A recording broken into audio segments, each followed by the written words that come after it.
The terrifying moments when gunfire erupted playing out on chilling police dispatch recording. Shot fired, officer down, shot fired, officer down. Got a city officer down, shot fired. Shot fired. I know where the subject shooting from. And now police have identified that killer as 29-year-old Gavin Long. Fox News chief intelligence correspondent Catherine Herridge has been working her sources. She goes on the record from Washington, D.C. Catherine? Well, thanks, Brenda. Earlier today, I spoke with a U.S. government official who was getting information in real time as events unfolded.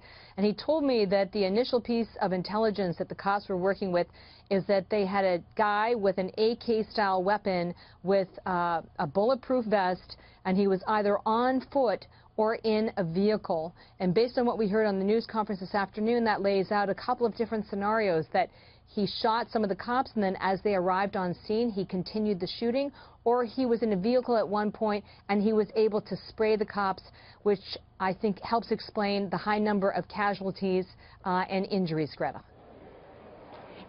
We always hear whether someone is known to the police or not, known to law enforcement or not. Was this killer known to law enforcement?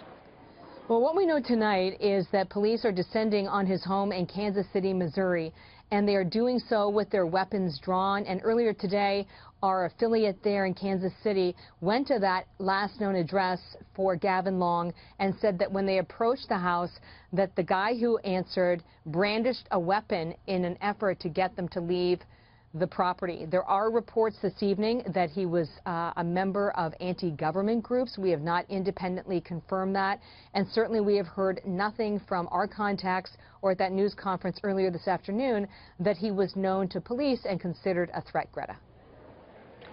Early on in the reporting, it said that there was a manhunt for two others. What happened to that? That's correct. Based on the news conference, that may just have been the kind of reporting that we saw in Dallas because of the quickness and the complexity of the crime scene and the way in which the shots were fired and what eyewitnesses heard. They did not indicate, once they had the news conference, that there were other shooters. But what has my attention, I'm sure it has your attention too, given your experience, is that they didn't rule out that they were talking to two people who had in some way assisted in this conspiracy, Greta. Catherine, thank you. You're welcome.